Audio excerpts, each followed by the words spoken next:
Let's do it. We have Miguel against Capuch on Arabia. We have Miguel playing in red as the Ethiopians against Capuch in the blue as Mayans. No, don't send me Rex on Discord. Don't do that, please. Yeah, I can check AV2.net. That's true. So we can already look, if we zoom out a little bit here to give like a clarity of where they should wall. Miguel has to scout his map, obviously, but it's logical for him to expect, like for Miguel, it's easy to expect a wall like this, right? Something along these lines. You could even fold a wall like something like this, right? That would make his base super safe and nice. Let's say you place military buildings in this area. It's silly, but we go with it, right? It's like this is what makes sense, right? So definitely an option there. I would recommend that for him. Kapart is a little more of a tricky map, right? This makes sense. Wall like that. And then probably like Viper, you're the best toe player. Thanks for you stream, smile. Military buildings here, wall. The right side is very difficult to wall. Maybe something like that and like an outpost in this area will be a good way for him to wall. It's a tricky situation. Right, Jakob, again with another 10 euro, saying exactly this. Did you not notice that your 10 euro donation got through earlier? Donating 20 euros, saying the same thing both times. Thank you very much, though. Much appreciated. Lila Lovegood, thank you for the prime. I'm gonna fast forward a bit here as well, so we get to the juicy action. Want those walls to the right be too far to defend there? For Miguel, these. So we have to talk about walling in that case. Walling isn't... The purpose of walls is not to be safe. Now don't get me wrong. The purpose of walls is to be safe. But listen. The purpose of walls is to buy you time to react. Okay? You see Miguel going for a barracks before mill. The purpose of a wall is to give you the time to respond to army on your walls. That's the purpose of a wall. Palisade walls don't keep you safe. However, if you have palisade walls here, and the enemy comes in here and destroys the palisade walls, you will likely have 1 minute to react. So you can do whatever. Maybe you want to make a secondary wall behind. Maybe you want to bring your army to this location.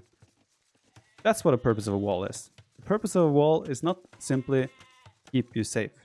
It's not that simple. Yeah, we have a drush coming in from both players here. Let's slow it down a little bit. So both players opening for drush. Looks like Miguel was a bit late on taking the gold. So his third militia is a bit slow here, but he has loom. So this is just some free damage on the militia, nicely done by Miguel so far. His scout is not next to the army though, so he cannot really engage the militia head on until the scouts are around. It's a bit sloppy here. Should have been a sheep under TC. These guys should have definitely be working. You see the idle eco time of Miguel right now. Going so much. This is actually becoming a lot. Miguel is still focusing so much on the micro here because he has had 7 villages idle for roughly 30 seconds already. That's a massive mistake from Miguel. Yeah, they're finally putting them to work. Let's check something here. Already over 100 food more collected. No, 200 more food collected for Kapach already. Ouch. Whoa, what's happening here? What does this happen when I pause? Is it trying to catch up maybe with the game in the background? Yeah, it could be. Yeah, that's a brutal... that's like, honestly, at high level, that alone can cost you the game. Because that means your tutelage time will be slower, your castlage time will be slower, everything will be slower by roughly a minute. And again, the way he's eating the sheep as well, it's been... I'm going to be very critical here. Miguel is a friend of mine as well, so he surely won't mind. But yeah, that's a very, very sloppy play from Miguel so far. Kapach is in a very good spot. So Kapach doing some sort of semi-wall there. We'll probably see ranges as a follow-up in this section. I'm not trying to draw boobs. We'll probably see ranges in this area. I did this instead. Let me see, sorry.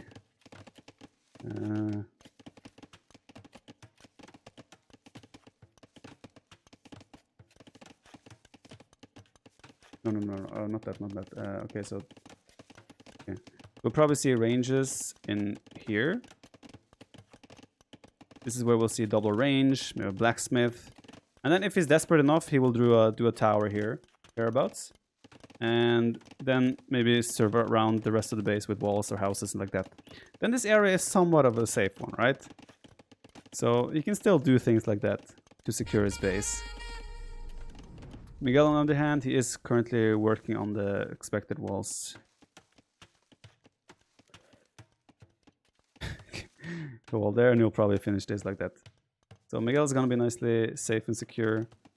We'll probably expect ranges here as well from Miguel, military production buildings, you know, and finish a wall up there. Something along those lines. Yeah, Miguel, Kapach is definitely in a way better situation considering the economy. Viper really enjoyed the WDC cast from your POV. It was great to see you making in-game calls like a captain. Do you recommend teams to have a role of a captain in TGs?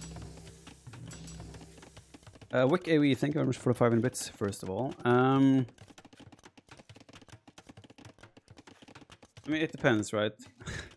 Shock. In a tournament game, you don't necessarily need a captain, but someone has to make a call. It doesn't matter who it is. If someone makes a call, the team will work better together. If no one makes a decision or makes a call, there's confusion, there's people going different directions, there's no synergy then. So I would say not necessarily captain, but you need people to be what's the word, assertive? Yeah, people need to be assertive enough to make decisions and be confident enough to make decisions on behalf of the team based on what they see. So for example, in our team, if Tato sees something, I trust that if he says, oh, we should really go there, I trust that he has scouted enough and knows why we should go there, right? I don't need to tell him, Tato, why do we have to go there, right? I will trust Tato based on knowing him, obviously. Likewise, if I say, Tato, we should go there, like, come here with the army, he will trust me. He won't be like, why, right? So once you're at a point where you're kind of all confident enough in your own abilities and know the game well enough, you all will kind of just trust each other for the most part. Now, Jordan is probably the guy that we don't trust. That probably will come off wrong. It's not about not trusting him. It's just that he doesn't have the same experience with the game that me and Tato, for example, has at the moment.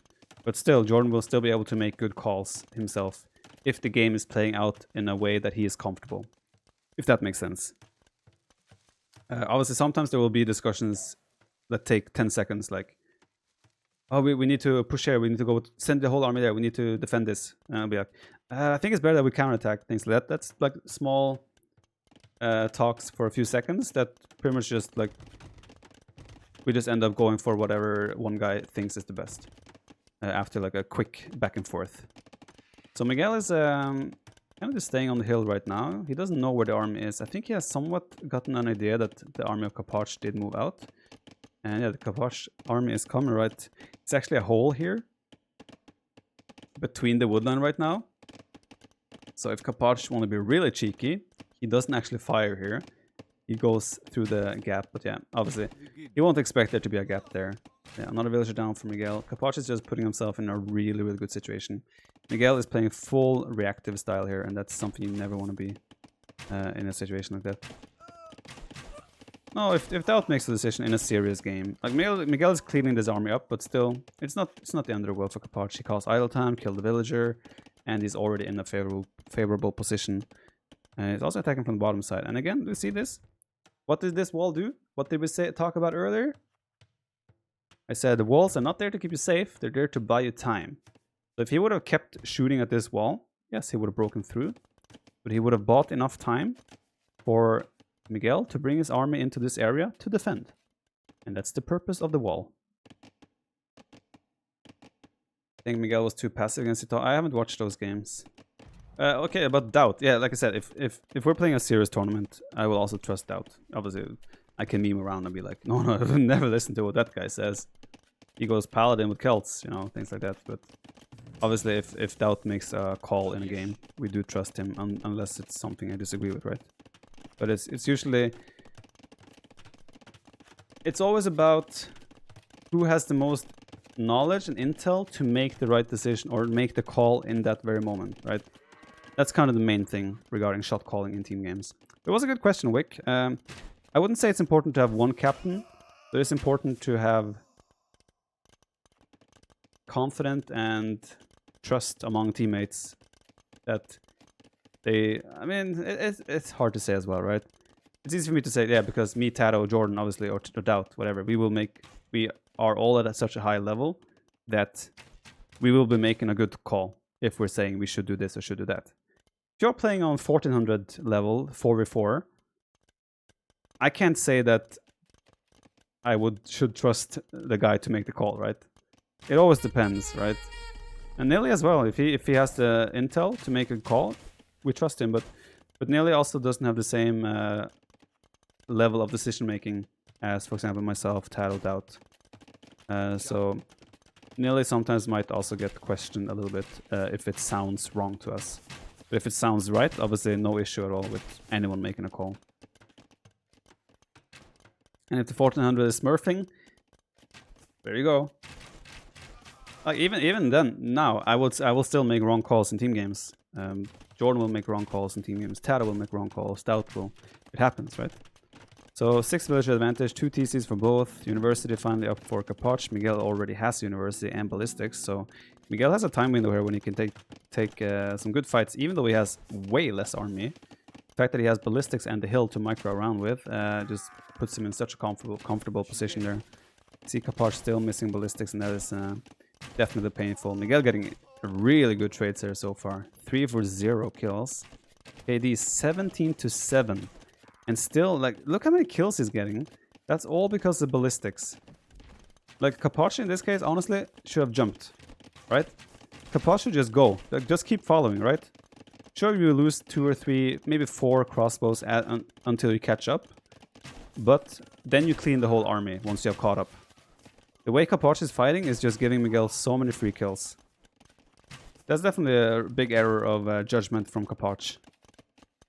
He's just lost his whole advantage simply by not jumping on the military. Pablo doing wrong calls? Yes. Really good play by Miguel though. You have to give credit where credit is due. Like the maneuvering of 2 armies at the same time, really good. Okay, now he knows that there's Ballistics as well, so this army will get cleaned up and Capoch should stabilize.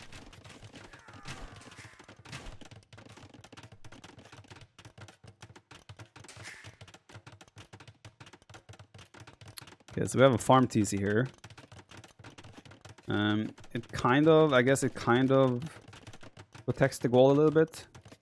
But if I was Capoch, I would probably delete, I would delete this house and just place my TC here instead, right? I think that's what would have made sense there.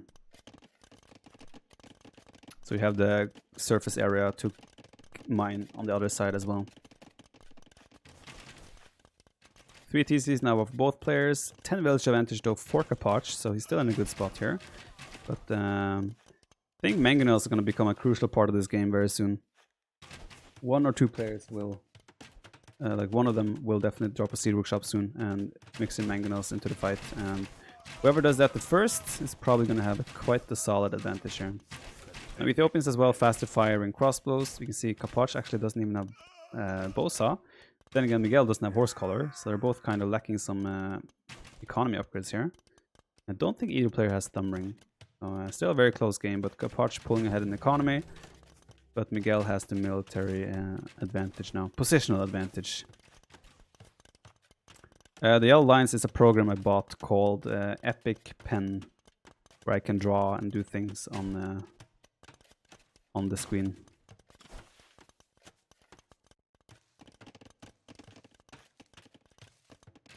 Again, guys, I'm telling you, when you're watching Capture Age, someone cast with Capture Age, the number up there, sorry, that's too... The number up there under the food count is going to be a very good indicator for you of who is doing well in the game. Very, very often. Very, very, very often are you going to see the guy with the food, more vills on farms, being in a better position.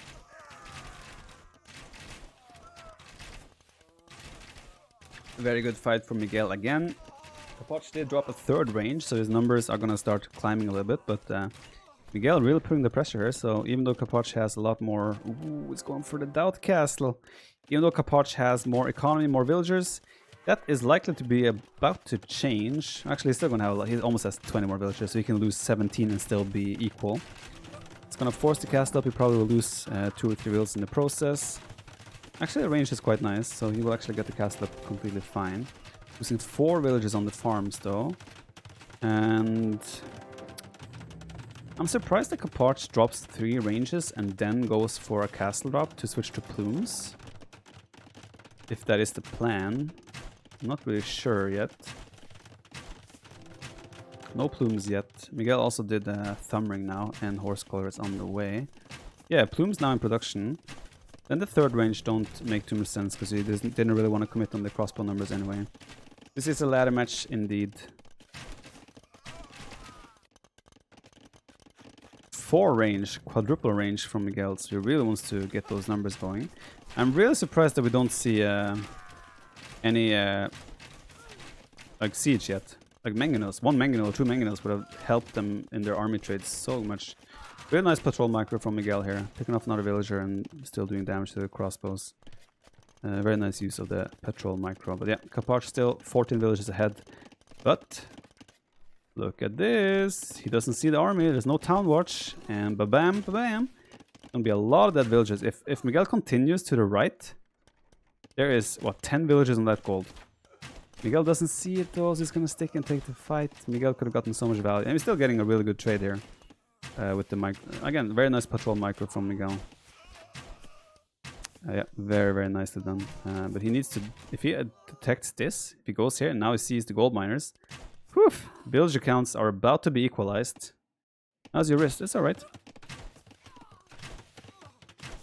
Elite plume archers should always be better Juranji, and mostly because of their mobility. Only a 5 villager difference right now.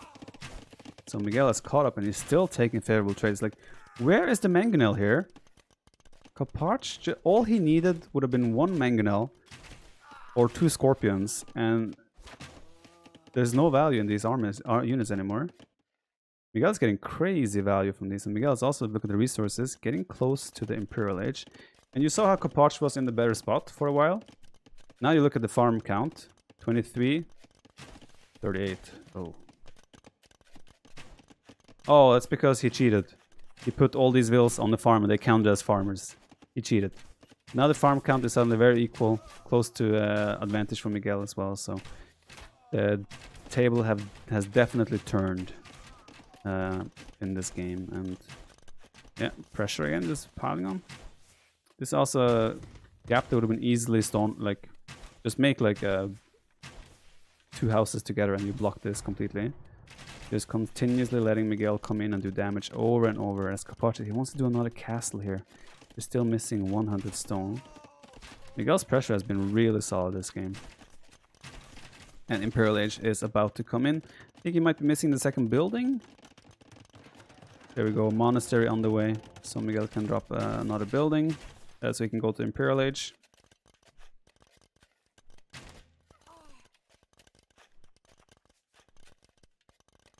Kapoch isn't slow, it's just been like, it's been pressure from multiple angles non-stop, right? And that makes it quite difficult. He's trying to go for a counter-attack now. It's only 4 units, and I mean, he's still losing units and farming activity in his base. So,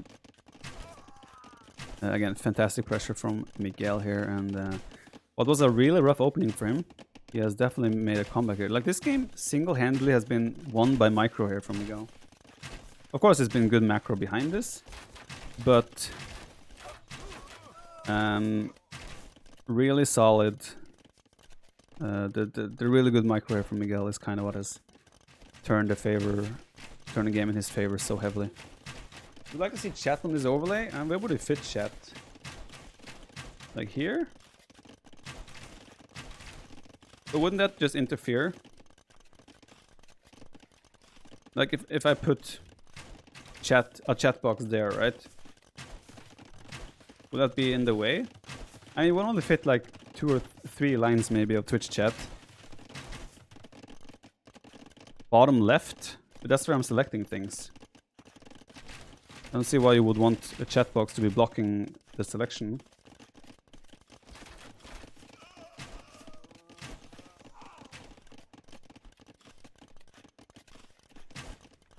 No chat, okay, capiche. Cast as well, and 40 seconds away from him. I think we're gonna have a GG call here whenever Miguel hits in. He's just idling, like, how many farms is he idling here? Like, he's idling roughly 15 farmers at this point. And yeah, I just don't see how Capache is possibly gonna come back here. He's trying to buy some food now to probably think about Imperial Age, but yeah, Imperial Age is about to hit for Miguel, and look at the score as well.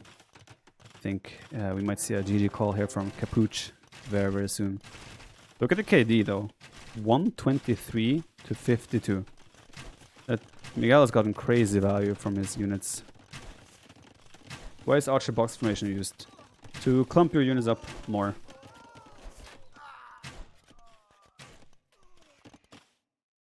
Yeah, Capuch calls it. Very well done to Miguel. Like, so, if you don't have them boxed, right? If you move on short clicks, your army would, like, okay. So we're using, to explain that, we're using this army now as an example, right? This is the army we're going to use as an example. How many do we have here? We have 14 crossbows, okay. So if you move with short clicks, they will stay in this formation, right? If you click far, so imagine we're always moving upwards, right? We're always moving upwards. If we click far, they will move like this. So a far click will put them in this formation. A short click will make them move this way. And they're always moving that direction, right? So when you click here, like if you click in this area, they will stay in this formation. Where if I was to click up here, they will line up like in a longer formation. You think it's exactly 15 tiles? Okay. You always thought that was random. No, it's about how far you click. So argument for box formation is obviously right. So you have this formation and you have that formation, right? While moving, you have a box formation. You obviously just stay in like this shape. That's ideal for, I mean, this shape stays the whole time. Whether you move, where you click far, click short, no matter what direction you go, they will stay in that box formation. Now, box formation again, in this case, so there's 2 town centers, right? It's 1 TC up here, 1 TC up there. You want to kind of sit in the sweet spot in between.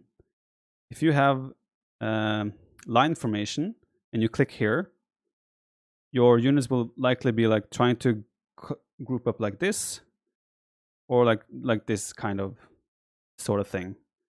You keep them on box formation, they will obviously just stay in the box, and they will sit in the perfect sweet spot to hit everything around, right? And not be in range of the town center. If you keep them in another formation, there's a chance that some units will like be going like in this range where, oh god, I gotta be careful with how things look. Suddenly you have units that are in this position where they can be reached by the town center, right? Suddenly the town center can hit those units, right? That makes sense.